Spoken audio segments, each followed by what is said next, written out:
महिला medical staff और नाबालिग बच्चियों के साथ बदसलूकी की वारदातें रुकने का नाम नहीं ले रही। जी हां, कोलकाता के सरकारी अस्पताल में डॉक्टर बिटिया के साथ हुई दरिंदगी पर पूरा देश गुस्से में। महिला सुरक्षा पर बड़ी बड़ी बातें तो हो रही हैं, लेकिन पश्चिम बंगाल के अलग अलग अस्पतालों से सामने आई बदसलूकी और रेप के मामलों ने एक बार फिर ममता सरकार को कटघरे में खड़ा कर दिया। पश्चिम बंगाल के बीरभूम में नाइट ड्यूटी पर तैनात नर्स के साथ इलाज कराने आए मरीज ने छेड़छाड़ की, तो मध्यम ग्राम में नाबालिग लड़की से रेप के बाद जमकर हंगामा हुआ। वहीं हावड़ा में भी कुछ दिन पहले इलाज कराने पहुंची नाबालिग लड़की से अस्पताल के स्टाफ ने बदसलूकी की और ये तमाम तस्वीरें सवाल उठा रही हैं कि ममता राज में बेटियां कब पूरी तरह से महफूज हो पाएंगी।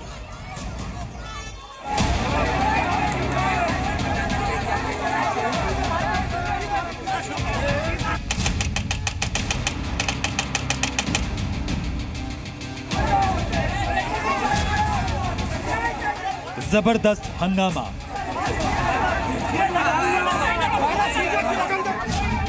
मारपीट, तोड़फोड़,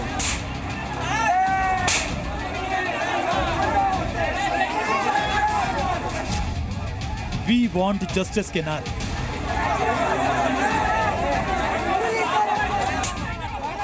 रात के वक्त लोगों के गुस्से की ये तस्वीरें पश्चिम बंगाल के मध्यम ग्राम की।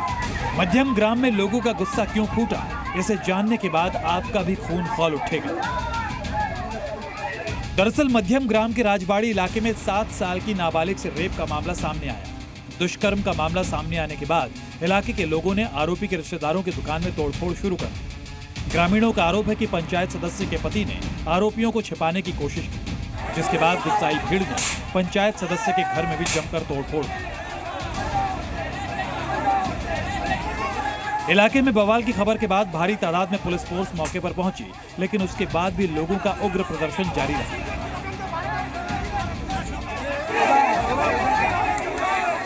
गुस्साई भीड़ वी वांट जस्टिस के नारे लगाती रही, पुलिस से भी भिड़ गई और आखिरकार जब समझाने पर भी हालात काबू नहीं हुए तो पुलिस को लाठीचार्ज और आंसू गैस छोड़कर हालात को काबू में करना पड़ा। और पूरे बवाल के बाद पुलिस ने 7 साल की बच्ची के साथ हैवानियत करने वाले दरिंदे को गिरफ्तार कर लिया।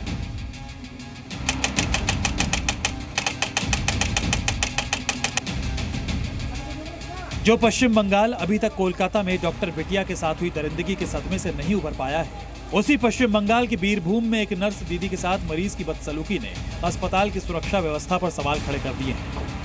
वारदात बीरभूम के इलम बाजार ब्लॉक के प्राथमिक स्वास्थ्य केंद्र की है, जहां इलाज कराने पहुंचे एक मरीज ने नर्स के साथ छेड़छाड़ और बदसलूकी की। खबरों के मुताबिक इमरजेंसी में पहुंचे मरीज ने ड्यूटी पर मौजूद नर्स के साथ अभद्रता की। जानकारी के मुताबिक नर्स के साथ अभद्रता करने वाले आरोपी का नाम अब्बास उद्दीन मंडल है।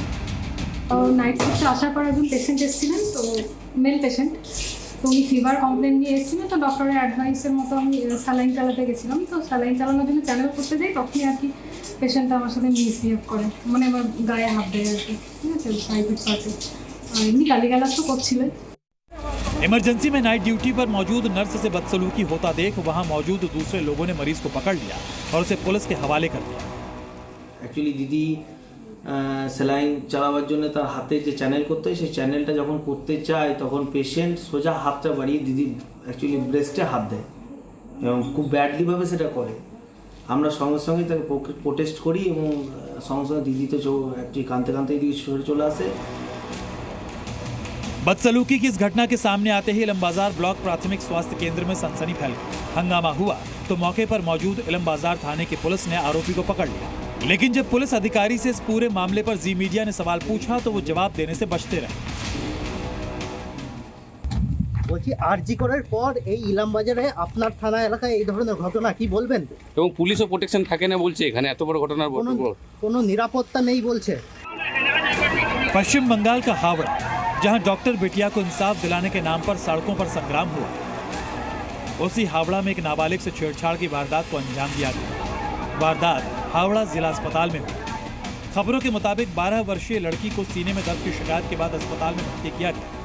रात करीब 10 बजे नाबालिग बच्ची को सिटी स्कैन के लिए ले जाया गया, जहां आनंद राज नाम के एक टेक्नीशियन ने बच्ची के साथ छेड़छाड़ की। लैब से बाहर आने के बाद लड़की ने पूरी बात अपने परिवार को बताई। घटना की खबर फैलते ही लोगों की भीड़ भी अस्पताल में इकट्ठा हुई और पुलिस ने आरोपी टेक्नीशियन को गिरफ्तार कर लिया। लेकिन पश्चिम बंगाल में महिलाओं, यहां तक कि छोटी बच्चियों के साथ जिस तरह बदसलूकी की खबरें सामने आ रही हैं, उसने साहित्य, कला और ज्ञान के प्रदेश के नाम को बदनाम करने का काम किया है, जिस पर सख्त से सख्त एक्शन लेने की जल्द जरूरत है। ब्यूरो रिपोर्ट, जी मीडिया। तो एक तरफ तो कोलकाता में रेप मर्डर को लेकर लोगों में आक्रोश है, वहीं उत्तर प्रदेश के गाजियाबाद में नाबालिग से रेप के मामले को लेकर भी लोगों में जबरदस्त गुस्सा है। स्थानीय लोगों के साथ ही इस मामले में अब लोनी के विधायक नंद किशोर गुर्जर भी मैदान में उतर आए हैं। उन्होंने मुख्यमंत्री योगी आदित्यनाथ से गाजियाबाद समेत पूरे एनसीआर को बचाने की मांग की है। इतना ही नहीं, उन्होंने इन वारदातों के लिए रोहिंग्या मुसलमानों को जिम्मेदार ठहराया, साथ ही गाजियाबाद पुलिस पर भी गंभीर आरोप लगाए।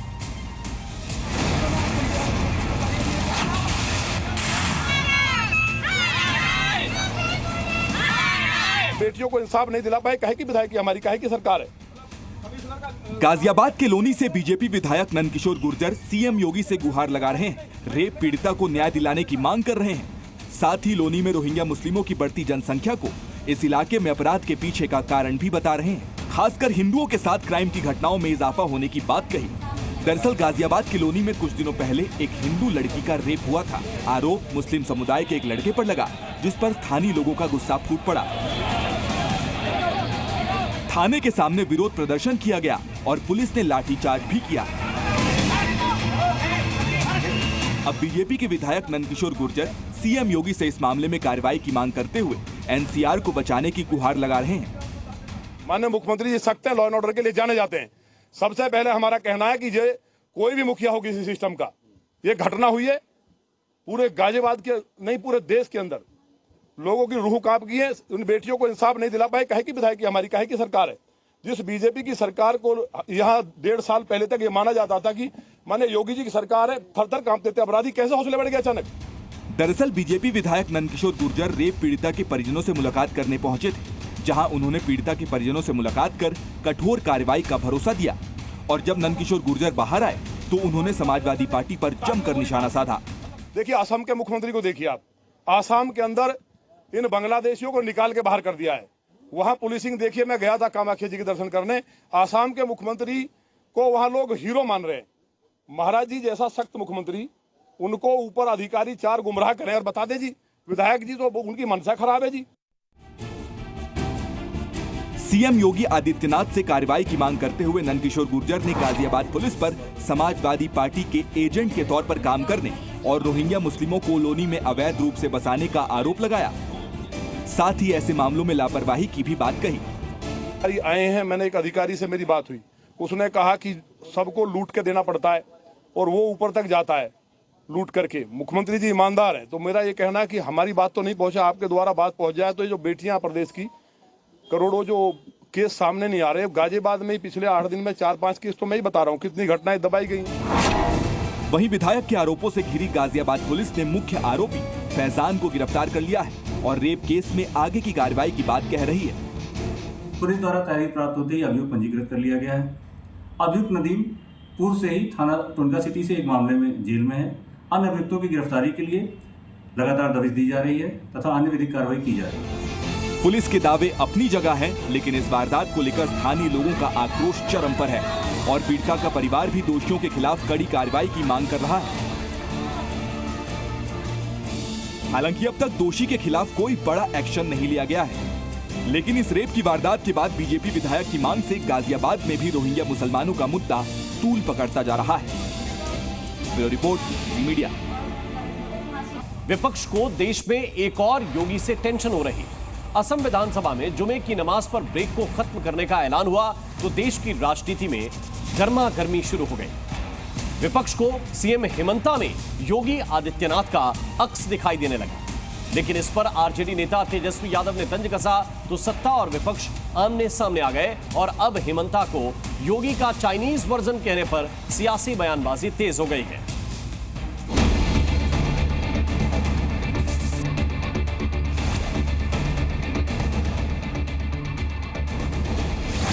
मुसलमान मानुखिने गोटे हम लबई आमिও লব নিদিও।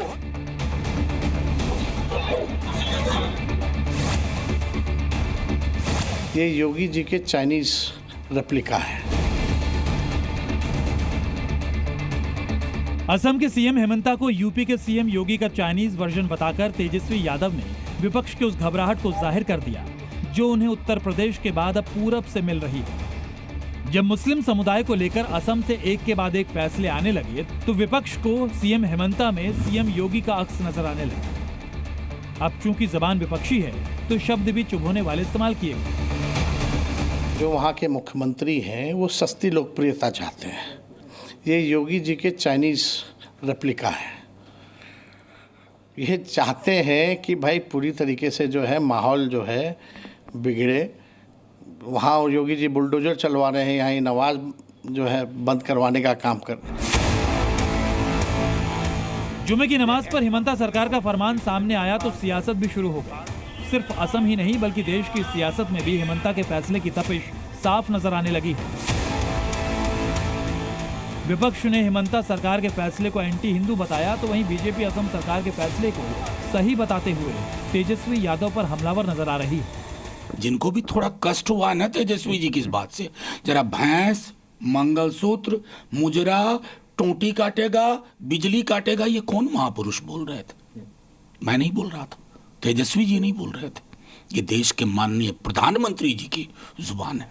तो वो कहते हैं ना, जब कभी दूसरों पर तबसरा कीजिए, सामने आईना रख लिया कीजिए। क्यों नहीं रविवार को भी छुट्टी होनी चाहिए, शनिवार को भी छुट्टी होनी चाहिए? हर दिन भगवान का दिन है। अरे पूजा अर्चना करना आपका व्यक्तिगत है, इससे सरकार के सिस्टम को क्यों आप लोग एथी कर रहे हैं? जो बात उठाई है माननीय मुख्यमंत्री वहाँ के, वो उनका विषय है और उन्होंने अपने राज्य के लिए लागू किया, लेकिन तेजस्वी यादव को क्यों पीड़ा हो रही है? असम के मुद्दे पर बिहार से तंज हुआ तो बिहार की राजनीति में भी घमासान तेज हो गया। तेजस्वी के बयान पर आरजेडी और जेडीयू भी आमने सामने है। कोई मुख्यमंत्री धर्म विशेष के खिलाफ अगर एक्शन करिएगा और आप नकल करिएगा उत्तर प्रदेश वाले का, तो डुप्लीकेसी को क्या कहते हैं? डुप्लीकेट एक्शन को कहते हैं चाइनीज वर्जन, जो टिकाऊ नहीं है मार्केट में, उसी को ना चाइनीज वर्जन कहा जाता है। उसी को लेकर के कहा गया है। उनकी अपनी पॉलिटिक्स है, हमारी अपनी पॉलिटिक्स। हम लोग इस तरह के बयान का कभी नहीं समर्थन करते हैं। हम लोग सुधे विकास पर हैं, हमारा एजेंडा विकास है। कुछ लोग की अपनी राजनीति है, हमारा अपने का, हमारा डेवलपमेंट ही हमारा एजेंडा है। आपको बता दें कि हेमंता सरकार का जुमे की नमाज को जो फैसला आया वो ठीक एक दिन पहले उस फैसले के बाद आया जिसमें विधानसभा में मुस्लिम विवाह और तलाक को लेकर एक विधेयक पारित किया गया। इस विधेयक के जरिए हेमंता सरकार ने असम में निकाह और तलाक का सरकारी पंजीकरण अनिवार्य कर दिया, तो साथ ही काजियों की ताकत को भी कम कर दिया। ऐसे में मुस्लिम नेता और धर्म गुरुओं की तरफ से विरोध होना तय था और वो हो भी रहा है। धर्म के लोग दूसरे धर्म के लोगों को उपासना वर्शिप में अगर रेस्पेक्ट करेंगे तो इसमें प्यार और मोहब्बत बढ़ती है। इसको रहने दीजिए। उन्होंने मुखालफत की है लेकिन नहीं माना। रूल्स कमेटी में स्पीकर के नेतृत्व में उनकी अक्सरियत है, उन लोगों ने जबरदस्ती इसको कर लिया। करने दीजिए, जुमा की नमाज हम तो पढ़ेंगे। वो परेशानी में मुब्तला हैं कि अपने हमारे बिरादरान वतन जो हमारे हिंदू भाई हैं उन लोगों को ये कैसे दिखाएं कि हम उनके लिए कुछ कर रहे हैं। तो ये बिल भी एक मिलावटी की कोशिश है, इससे कोई फर्क पड़ने वाला नहीं है। अब आपको बताते हैं कि योगी के बाद हेमंता से विपक्ष को डर क्यों लगने लगा। दरअसल असम में सीएम हेमंता बिस्वा शर्मा का मिशन मियां मुसलमान जारी है और हेमंता के एक्शन पर सियासत भी फुल मोड में जारी है। शुक्रवार को असम सरकार ने असम विधानसभा में जुमे की नमाज के लिए मिलने वाले ब्रेक को खत्म कर दिया। शुक्रवार को नमाज अदा करने के लिए 2 घंटे का जुमा ब्रेक दिया जाता था। हेमंता बिस्वा शर्मा ने जुमे की नमाज के ब्रेक को अपने वैश्विक बोझ का प्रतीक बताते हुए नियम को हटा दिया। जुमे की नमाज के लिए मिलने वाले ब्रेक की प्रथा साल 1937 से असम में चली आ रही थी। मुस्लिम लीग के सैयद सादुल्ला की ओर से 9 दशक पहले इस प्रथा को शुरू किया गया। हमारे विधानसभा का हिंदू मुसलमान सारे एमएलएज ने रूल कमेटी में बैठा और ये अनएनिमियसली रिजॉल्व किया कि हम लोगों का जो 2 घंटा का छुट्टी है वो हमें नहीं चाहिए, हम ये 2 घंटा भी काम करूंगा। योगी और हेमंता के फैसला ऑन द स्पॉट ने विपक्ष को बेचैन कर दिया। उत्तर से परेशान अपोजिशन के लिए अब पूरब भी टेंशन का सेंटर बनता जा रहा है। ब्यूरो रिपोर्ट, जी मीडिया। बात करते हैं बिहार के बेगूसराय से बीजेपी सांसद गिरिराज सिंह की। जिन पर हमले की कोशिश को लेकर सियासी तापमान बढ़ने लगा है। हमले की कोशिश का आरोप आम आदमी पार्टी के कार्यकर्ता मोहम्मद सैफी पर लगा है, तो वहीं इस घटना के कुछ ही घंटों बाद गिरिराज सिंह ने त्रिशूल के साथ एक तस्वीर पोस्ट की और इस तस्वीर के साथ सनातन धर्म की रक्षा की बात कर रहे हैं।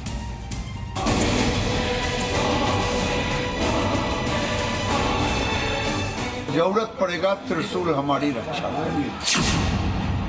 100% मुस्लिमों को पाकिस्तान भेज देना चाहिए था। हाथों में त्रिशूल, सिर पर महाकाल की टोपी और पीतांबरी कुर्ता, बीजेपी के fire brand leader Giriraj Singh ने अपने ऊपर हमले के बाद कुछ इस अंदाज में सोशल मीडिया पर तस्वीर पोस्ट की है। इस तस्वीर के साथ गिरिराज सिंह का एक पोस्ट भी है जिसमें त्रिशूल को गौरव और अभिमान का प्रतीक बता रहे हैं। त्रिशूल की रक्षा की भी बात करते हैं। दरअसल गिरिराज सिंह इस तस्वीर के जरिए एक साथ कई सियासी संदेश देने की कोशिश कर रहे हैं। त्रिशूल हमारे धर्म का प्रतीक है। हम अपने घर में त्रिशूल रखें, त्रिशूल का सम्मान करें, त्रिशूल की रक्षा करें और जरूरत पड़ेगा त्रिशूल हमारी रक्षा करें। बीते कई महीनों से गिरिराज सिंह बंटवारे को लेकर पूर्वजों पर निशाना साधते रहे हैं। 100% मुसलमानों को पाकिस्तान नहीं भेजने वाले फैसले को नाकामी बताते हैं। कल जब मोहम्मद सैफी नाम के शख्स ने गिरिराज सिंह पर हमले की कोशिश की तो एक बार फिर गिरिराज ने बंटवारे के बाद मुसलमानों को जगह देने पर सवाल खड़ा कर दिया। हमारे पूर्वजों से भूल हो गई कि बंटवारे के समय अगर 100% मुस्लिमों को पाकिस्तान भेज देना चाहिए था, जिसका दुष्परिणाम आज हम भुगत रहे हैं। जो आप आज शरिया कानून लागू करने की बात करते हैं, ये नहीं चलने वाला। वैसे तो गिरिराज सिंह हिंदू एकजुटता को लेकर मुखर रहते हैं।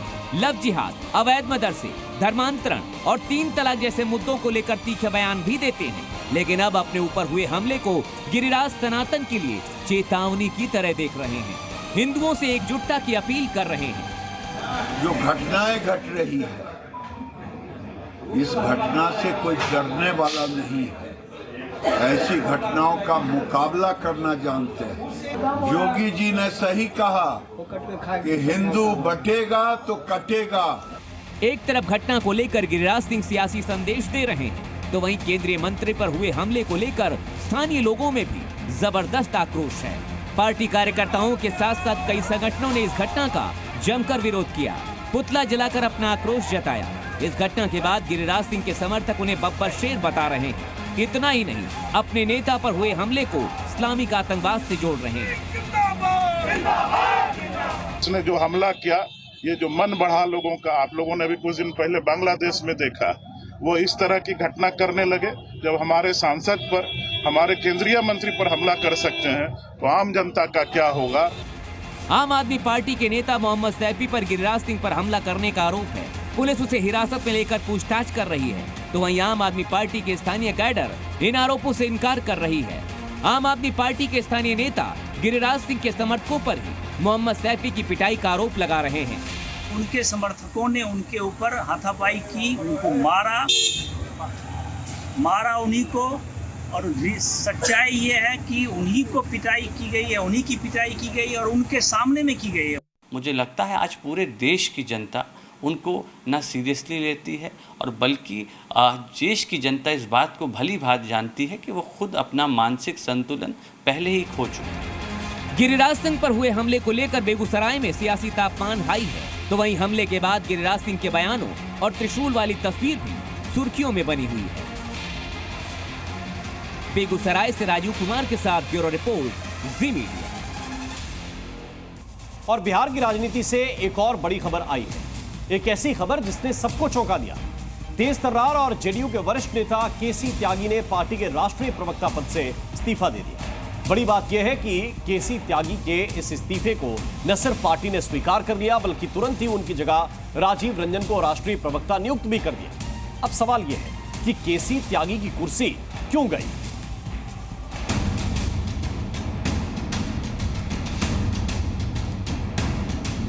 नीतीश कुमार के सबसे खास सलाहकार माने जाने वाले केसी त्यागी ने जेडीयू के राष्ट्रीय प्रवक्ता पद से इस्तीफा दे दिया, तो कई सवाल भी खड़े हो गए।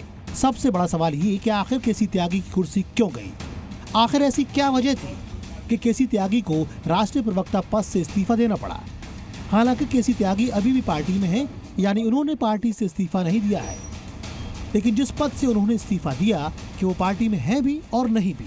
केसी त्यागी इस्तीफे की वजह भले ही निजी बता रही हैं, लेकिन सियासी गलियारों में खबर है कि पिछले कुछ दिनों में वो और उनके बयान पार्टी लाइन से हटकर थे, जिससे जेडीयू नेतृत्व खुद को असहज महसूस कर रहा था। कुछ दिनों पहले केसी त्यागी ने सबको उस वक्त चौंका दिया था जब वो इंडिया गठबंधन नेताओं के साथ एक मीटिंग में नजर आए थे। इस मीटिंग में कांग्रेस और समाजवादी पार्टी के नेताओं के साथ जेडीयू नेता केसी त्यागी भी शामिल थे। इस दल ने फिलिस्तीनी नेता मोहम्मद मकराम बलावी से मुलाकात की थी। इस मुलाकात के बाद एक संयुक्त बयान भी जारी किया गया था, जिसमें केसी त्यागी के भी हस्ताक्षर थे। जारी किए गए बयान में इजराइल और हमास के युद्ध पर चिंता जाहिर की गई थी, फिलिस्तीनी नागरिकों के नरसंहार की निंदा की गई थी। साथ ही भारत सरकार से आग्रह किया गया था कि वो इजराइल को हथियारों और गोला बारूद की सप्लाई बंद करे। इसके अलावा केसी त्यागी ने लिटरल एंट्री का विरोध किया, अग्निपथ योजना का भी विरोध किया। विपक्ष के साथ SC/ST आरक्षण के मुद्दे पर केंद्र के खिलाफ बयान दिया। हालांकि जेडीयू ने इसे केसी त्यागी का निजी फैसला बताया। देखिए, उन्होंने निजी और व्यक्तिगत कारणों से इस्तीफा दिया है। पार्टी के वरिष्ठ नेता हैं और पार्टी के साथ हैं। इस बीच तेजस्वी यादव ने केसी त्यागी के मुद्दे पर नीतीश कुमार की पार्टी को घेर लिया और उसे पद की लड़ाई का नतीजा बताया। कि अलग अलग दल में कोई इधर जा रहा है, कोई उधर आता है। आजकल सबको तो पद चाहिए,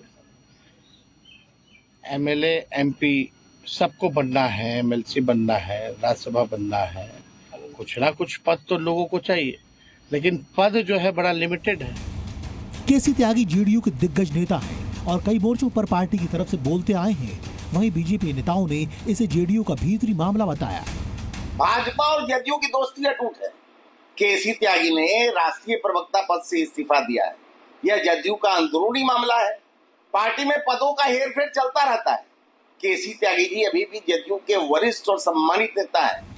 इस बीच केसी त्यागी का बयान सामने आया, जिसमें उन्होंने दावा किया था कि मैं अभी भी पार्टी में हूँ, मैं पार्टी का राजनीतिक सलाहकार हूँ, मेरी नीतीश कुमार से राजनीतिक कमिटमेंट है, मैं ना निराश हूँ, ना हताश हूँ, ना नाराज हूँ, मैं चीयरफुल हूँ। मैंने पार्टी प्रवक्ता पद से इस्तीफा दिया है, पार्टी से नहीं। मैंने कल नीतीश कुमार जी को पत्र लिखा था। नीतीश जी ने फोन करके राष्ट्रीय सलाहकार के पद पर बने रहने का आग्रह किया। बताया जा रहा है कि केसी त्यागी हाल के दिनों में दिए गए बयान और इंडिया गठबंधन के नेताओं के साथ मिलाया गया उनका सुर एनडीए को रास नहीं आया, जिसका दबाव जेडीयू पर दिखा और पार्टी के अंदर विवाद बढ़ता गया और इसी का असर माना जा रहा है कि उनकी प्रवक्ता पद की कुर्सी खिसक गई। केसी त्यागी लगातार दबाव में चल रहे थे। पार्टी ने भी उनके बयान से अपने आप को अलग किया था और उनके बयान को निजी बयान बता दिया था और कहीं ना कहीं इन्हीं कारणों से केसी त्यागी ने इस्तीफा दिया है। केसी त्यागी के इस्तीफे के बाद अब राजीव रंजन प्रसाद को राष्ट्रीय प्रवक्ता बनाया गया है। विपक्ष की तरफ से भी इसको लेकर लगातार सवाल खड़े किए जा रहे हैं कि भारतीय जनता पार्टी के दबाव की वजह से केसी त्यागी को इस्तीफा देना पड़ा है। पटना से सनी कुमार के साथ ब्यूरो रिपोर्ट, जी मीडिया। बात करते हैं उस नफरती राजनीति की जिसका शिकार बिजनौर से लेकर बांग्लादेश तक के हिंदू हो रहे हैं। बांग्लादेश में तो बीते करीब 1 महीने से हिंदुओं के खिलाफ हिंसा का दौर जारी है, तो वहीं अब उत्तर प्रदेश के बिजनौर में ऐसी ही घटना हुई जहां कुछ नफरती एजेंडा चलाने वाले तत्वों ने हिंदू भावनाओं को ठेस पहुंचाने की कोशिश की। भगवान की प्रतिमा को खंडित कर दिया गया, जिस पर लोगों का गुस्सा भड़का और अब पुलिस एक्शन की बात कह रही है। लेकिन सवाल यह है कि आखिर बिजनौर से लेकर बांग्लादेश तक हिंदुओं के खिलाफ ऐसी साजिश कौन रच रहा है?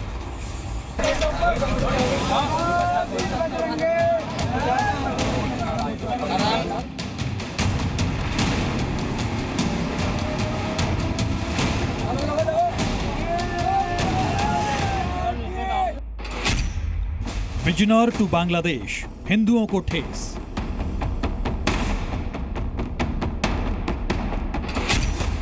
मूर्ति खंडित, माहौल बिगाड़ने की साजिश।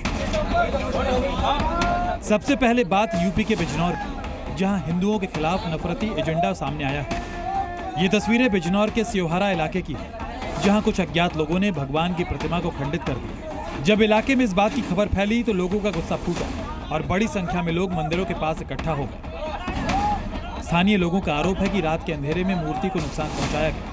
इतना ही नहीं, पहले भी इस इलाके में इस तरह की घटनाओं को अंजाम दिया गया है। लोगों का ये भी कहना है कि इस इलाके में कुछ लोग भावनाओं को भड़काने की कोशिश में लगे रहते हैं। साथ ही पुलिस से 24 घंटे के अंदर कार्रवाई की मांग की गई। हमें पता है कार्रवाई होगी, यथायोग्य कार्रवाई करें। जो लोग इनमें शामिल हैं, जिनके नाम दिए गए हैं, उनसे पूछताछ के कड़ी रूप में पूछताछ करें। अगर इस पे कार्रवाई 24 घंटे नहीं होती है तो आक्रोश तो देखो हमारे अंदर है, वो बाहर पता नहीं कब निकल जाएगा। मामले की संवेदनशीलता को देखते हुए इलाके में बड़ी संख्या में फोर्स को तैनात किया गया है। नफरती उन्माद या किसी तरह की हिंसा को रोकने के लिए जिला प्रशासन की तरफ से पुलिस की कई टीम अलग अलग इलाके में डिप्लॉय की गई। मामले की शिकायत मिलने के बाद सर्किल ऑफिसर भी मौके पर पहुंचे और 2 टीमें बनाकर पूरे मामले की जांच की बात कही। स्थानीय लोगों का आरोप है कि मूर्ति को खंडित कर खेत में फेंका गया था, जिसे फिर से स्थापित करने की कोशिश जारी है। संबंधित से तहरीर प्राप्त कर सुसंगत धाराओं में अभियोग पंजीकृत किया जा रहा है। घटना के खुलासे के लिए 2 टीमों का गठन किया गया है। शीघ्र ही घटना का सफल अनावरण किया जाएगा। वहीं बिजनौर की तरह बांग्लादेश में एक बार फिर हिंदुओं के मंदिरों को निशाना बनाया गया है। बांग्लादेश में तख्ता पलट के बाद से ही हिंदुओं को लगातार निशाना बनाया जा रहा है और अब बांग्लादेश के ठाकुरगांव जिले में मां लक्ष्मी के मंदिर को कट्टरपंथियों ने निशाना बनाया है। बांग्लादेश में अगस्त के शुरुआत से ही देवी देवताओं के मंदिर और प्रतिमाओं को कट्टरपंथी निशाना बना रहे हैं। अब सवाल है कि आखिर क्या बिजनौर से लेकर बांग्लादेश तक हिंदुओं की आस्था को ठेस पहुंचाने की कोई इंटरनेशनल साजिश चल रही है? ब्यूरो रिपोर्ट, जी मीडिया। और इस बीच राजकोट किले में छत्रपति शिवाजी महाराज की प्रतिमा गिरने का मामला महाराष्ट्र की राजनीति में तूल पकड़ता जा रहा है। महाराष्ट्र के कोल्हापुर में छत्रपति शिवाजी महाराज की मूर्ति गिरने के विरोध में आज महाविकास आघाड़ी ने मुंबई में प्रदर्शन किया।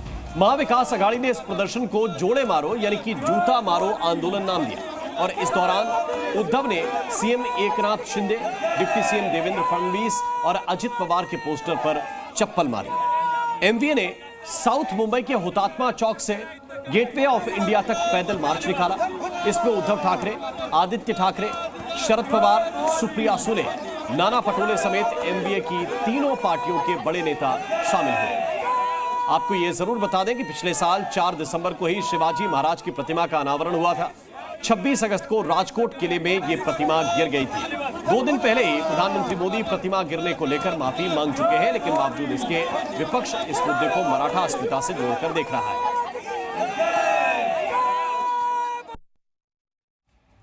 देवता समान छत्रपति शिवाजी महाराज का पुतले का खंडन हुआ। महाराष्ट्र की अस्मिता धारा तीर्थ पर गिरी। हमारी आस्था, हमारी अस्मिता, हमारा स्वाभिमान सब कुछ टुकड़े टुकड़े होकर वहां गिरा था।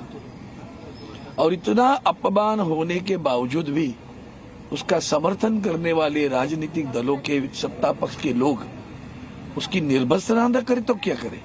हम तो यहाँ कहते हैं, भारतीय जनता पार्टी खुद कहती है छत्रपति शिवाजी महाराज के आशीर्वाद भारतीय जनता पार्टी के साथ। शर्म नहीं आती क्या?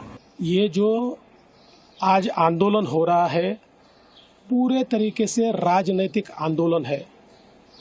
इन्होंने महाविकास आघाड़ी हो, कांग्रेस पार्टी हो, कभी भी छत्रपति शिवाजी महाराज का उन्होंने सम्मान नहीं किया। इतने सालों तक इसी कांग्रेस ने हमको पढ़ाया कि छत्रपति शिवाजी महाराज ने सूरत लूटी। छत्रपति शिवाजी महाराज ने कभी भी सूरत नहीं लूटी थी। बात करते हैं मुस्लिमों के सबसे बड़े धार्मिक स्थल मक्का। सवाल उठ रहे हैं कि क्या मक्का में कयामत आने वाली है। ये सवाल इसलिए क्योंकि रेत के समंदर में सैलाब आ गया है। मुस्लिमों की सबसे पाक जगह पानी में डूबती दिखाई दे रही है। मक्का मदीना में आसमान से ऐसी आफत बरस रही है कि पूरे इलाके में बाढ़ के हालात दिखाई दे रहे हैं। मकान, दुकान, सड़कें सब सैलाब में समा गई हैं। इतनी भीषण बारिश हुई कि लगा कहीं कयामत तो नहीं आने वाली। मक्का में बाढ़ क्यों आ रही है? क्यों पानी में डूब रहा है मक्का?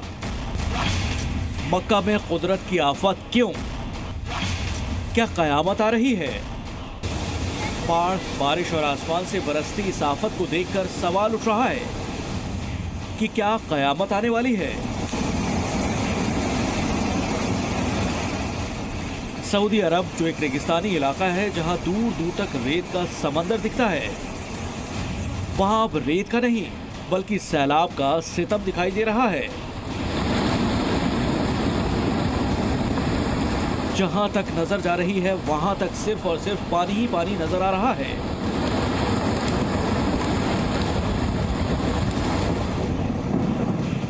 पूरा का पूरा शहर पानी में डूबा दिखाई दे रहा है।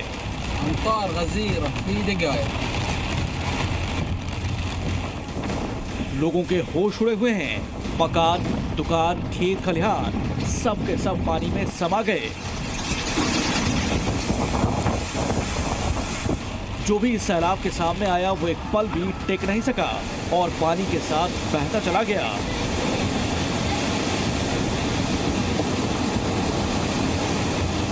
मक्का मुस्लिमों की सबसे पवित्र जगह है, जिसके बारे में कहा जाता है कि वहां जाने से जन्म जन्मांतर के सारे पाप कट जाते हैं, अल्लाह की नेमत हासिल होती है। उसे एक तरह से अल्लाह की जगह माना जाता है, लेकिन अब उसी जगह पर कुदरत का कहर नजर आ रहा है। कभी भीषण गर्मी से लोगों की जान जा रही है तो कहीं सैलाब लोगों पर सितम बनकर टूट रहा है। सवाल ये कि आखिर ऐसा क्यों हो रहा है। मुस्लिम जानकारों से जब जी मीडिया की टीम ने इस मुद्दे पर बातचीत की तो सभी ने इसे कयामत की निशानी बताया। मुस्लिम जानकारों ने दावा किया कि लोगों का गुनाह इतना बढ़ चुका है कि इससे अल्लाह नाराज है और इसी नाराजगी की वजह से सैलाब सितम बनकर टूट रहा है। सैलाब का आना लोगों के डर की वजह है। सवाल ये कि अगर अल्लाह की नाराजगी से कयामत आ रही है तो क्या इसे रोका जा सकता है। मुस्लिम जानकारों की माने तो मक्का मदीना में सैलाब कयामत की निशानी जरूर है, लेकिन इससे पहले वहाँ हरियाली भी होगी, नहरें बहेंगी और लोगों पर जमकर दौलत की बरसात होगी। इस्लामिक जानकार भले ही मक्का मदीना में आई बाढ़ को कयामत की निशानी बता रहे हों, लेकिन वैज्ञानिक तौर पर देखा जाए तो जानकारों के मुताबिक इस बारिश और बाढ़ की बड़ी वजह है मौसम में लगातार हो रहा बदलाव। अरब सागर और बंगाल की खाड़ी में चलने वाली हवाएं, इससे एंटी क्लॉकवाइज हवाएं पैदा होती हैं, जिसे एंटी साइक्लोन कहा जाता है। इससे गर्म अरब सागर में नमी बनी और इसकी वजह से वहां भारी बारिश हुई। वहीं पानी भरने की दूसरी बड़ी वजह है ड्रेनेज सिस्टम। वहां इससे पहले कभी इतनी बारिश नहीं हुई, जिससे बाढ़ के हालात बने। लिहाजा शहरों का निर्माण इस तरीके से नहीं हुआ कि पानी की निकासी की सही व्यवस्था हो, और यही वजह है कि पानी निकल नहीं पाता और पूरा का पूरा इलाका पानी में डूब जाता है। दिल्ली से नीरज गौड़ के साथ ब्यूरो रिपोर्ट, जी मीडिया। बारिश और बाढ़ से तो आधा हिंदुस्तान भी बेहाल है। महाराष्ट्र से गुजरात तक आफत ही आफत है। दक्षिण भारत के कई शहर पानी में समा गए, सड़कों का नामो निशान मिट गया। लोगों को अपना आशियाना छोड़कर मजबूरी में पलायन करना पड़ रहा है। उधर उत्तर प्रदेश के उन्नाव में जज के पति और स्वास्थ्य विभाग में डिप्टी डायरेक्टर आदित्य वर्धन गंगा में डूब गए।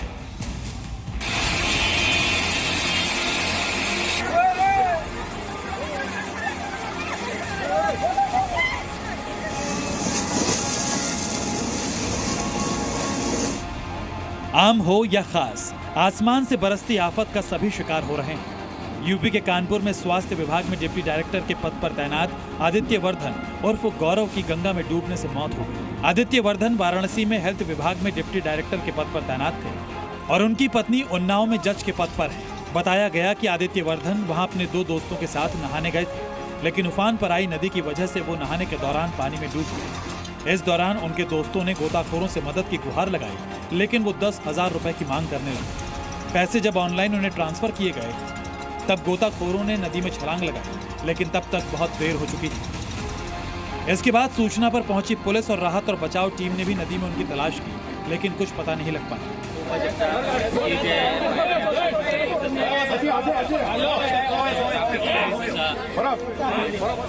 उधर गोवा में भारी बारिश की वजह से कई जगहों पर पानी भरने से बाढ़ के हालात बन गए। इस दौरान वहां नेवी और गोवा पुलिस की टीम ने रेस्क्यू ऑपरेशन चलाकर लोगों की मदद की।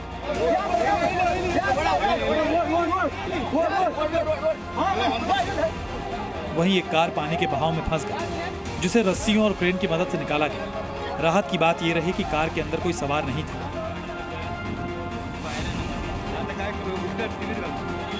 आसमान से बरस रही आफत का शिकार दक्षिण भारत के कई राज्य भी हो रहे हैं। विजयवाड़ा में भारी बारिश की वजह से बाढ़ के हालात बने हुए, पूरा का पूरा शहर पानी में डूब गया।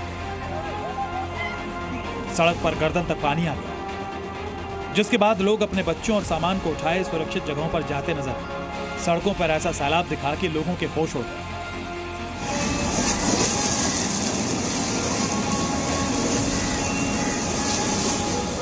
विजयवाड़ा में ही प्रकाशम बैराज में पानी काफी ऊंचाई तक पहुंच गया, जिससे वहां आसपास के इलाके भी पूरी तरह से पानी में डूबे दिखे। वहीं कृष्णा नदी भी उफान पर नजर आई। बताया गया कि हालात को देखते हुए निचले इलाके के लोगों को सुरक्षित जगहों पर जाने के निर्देश दिए गए। तेलंगाना में लगातार हो रही भारी बारिश की वजह से वहां हर तरफ सैलाब आ गया।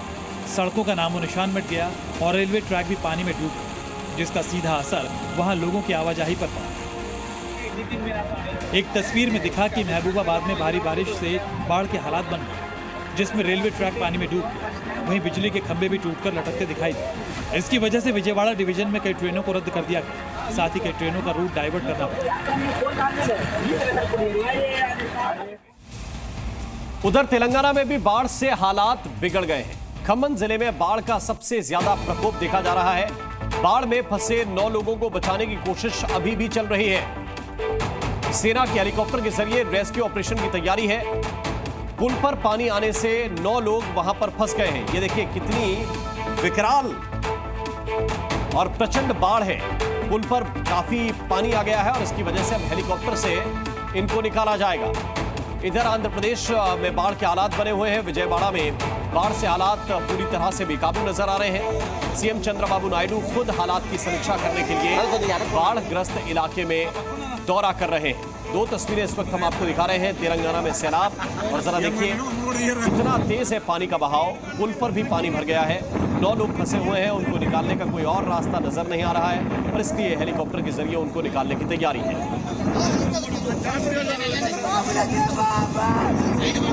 बात करते हैं पाकिस्तान की, जहां की राजनीति दहशतगर्दी की बैसाखी के सहारे टिकी हुई है। पाकिस्तान इकलौता ऐसा देश है जहां आतंकवाद की 2 कैटेगरी है, अच्छा आतंकवाद और बुरा आतंकवाद। अच्छा वो जिन्हें पाकिस्तान सेना का समर्थन हासिल है और बुरा वो जो पाकिस्तानी सेना के खिलाफ काम करता है। इसमें सबसे बड़ा नाम है टीटीपी यानी तहरीके तालिबान। टीटीपी ने 3 दिन पहले ही पाकिस्तानी सेना के एक अधिकारी को अगवा किया, जिसे अब टीटीपी ने रिहा कर दिया है। लेकिन मुनीर की फौज का कमिटमेंट देखिए कि रिहाई के साथ ही उसका एक अधिकारी टीटीपी की तारीफ में कसीदे पढ़ रहा है। पाकिस्तानी टीवी चैनल की ये सुर्खियां शूल की तरह जनरल मुनीर की कानों में चुभ रही होंगी, क्योंकि जिस लेफ्टिनेंट कर्नल को टीटीपी ने रिहा किया है वो लेफ्टिनेंट कर्नल कैमरे पर टीटीपी की तारीफों के पुल बांध रहा है। 140 सेकंड की एक क्लिप देखकर रावलपिंडी में बैठे जनरल मुनीर शायद अपना इस्तीफा टाइप कर रहे होंगे, क्योंकि टीटीपी की तारीफों के कसीदे पढ़ रहा ये शख्स 72 घंटे पहले तक जनरल मुनीर का फेवरेट कमांडर हुआ करता था, लेकिन तहरीके तालिबान के कैद में इसका हृदय परिवर्तन हो गया। मुनीर का लेफ्टिनेंट कर्नल जिस टीटीपी की तारीफ कर रहा है ये वही आतंकी संगठन है जो चुन चुन कर मुनीर के सैनिकों को मारता है, उसके कैंप पर हमले करता है, खुलकर शहबाज शरीफ का विरोध करता है, पूरे पाकिस्तानी एस्टेब्लिशमेंट के खिलाफ जिन्नालैंड में मुहिम चलाता है। लेकिन मुनीर का ये कमांडर उसी आतंकी संगठन को इस्लाम का रहनुमा बता रहा है। पाकिस्तानी सेना की बुज़दिली से पूरी दुनिया वाकिफ है। हर कोई जानता है कि वहाँ की सेना मजहब और दहशत के सहारे ही सालों से अपनी हुकूमत चला रही है, और अब मुनीर का ये फेवरेट कमांडर मुनीर के ही दुश्मन नंबर 1 को पाकिस्तान में इस्लाम का सच्चा रहनुमा बता रहा है। जनरल मुनीर का ये चेरी बॉय केवल अपने आका को ही टीटीपी के बारे में नहीं बता रहा, बल्कि वजीर आजम शहबाज शरीफ की सोच और फैसले को भी कटघरे में खड़ा कर रहा है। इस वीडियो ने जहां रावलपिंडी में मुनीर को बेचैन कर दिया, तो वहीं इस्लामाबाद में शहबाज शरीफ की भी नींद उड़ गई है। खबर तो ये भी है कि पाकिस्तान सेना के इस लेफ्टिनेंट कर्नल की रिहाई के लिए मोटी रकम खर्च की गई है। पहले से गुर्बत में जिस पाकिस्तान का दम घुट रहा है, उसके सरकारी खाते से 3 लोगों की रिहाई के लिए 10 करोड़ पाकिस्तानी रुपए टीटीपी के आतंकियों को दिए गए। 28 अगस्त को डेरा इस्माइल खां से लेफ्टिनेंट कर्नल और उसके 2 भाइयों को अगवा किया गया था। काफी कोशिशों के बाद रिहाई नहीं होने पर आतंकी संगठन के सामने घुटने टेकते हुए टीटीपी की मांग को पूरा किया गया। अब शहबाज शरीफ और जनरल मुनीर अपने फैसले पर अपना सर पीट रहे होंगे। हालांकि ये पहली बार नहीं है कि पाकिस्तानी सेना के किसी अफसर ने अपनी ही आर्मी की भद्द पिटवाई हो, लेकिन इस बार पाकिस्तानी सेना को अपनी नाक कटाने के लिए 10 करोड़ की मोटी रकम चुकानी पड़ी। ब्यूरो रिपोर्ट, जी मीडिया। एक पाकिस्तानी मूल के कारोबारी ने कराची में एक मॉल खोला, नाम रखा ड्रीम बाजार। मॉल के उद्घाटन के दिन बम्पर छूट का ऐलान भी कर दिया, जिसके बाद लाखों की संख्या में कंगाल कराची वासी पहुंचे और मॉल का कबाड़ा कर दिया। देखिए ये खास रिपोर्ट। भिखारी पाकिस्तान की ये तस्वीरें देखिए, कराची की हैं, जहां एक नए मॉल की ओपनिंग हुई, लेकिन कंगाल पाकिस्तानियों ने मॉल का क्या हाल कर दिया ये देखिए। हजारों पाकिस्तानियों की भीड़ मॉल में पहुंच गई।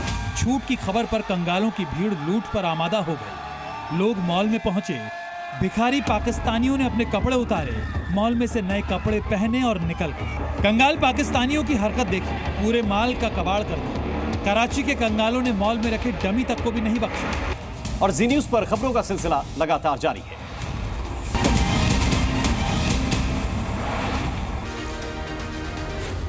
जी न्यूज।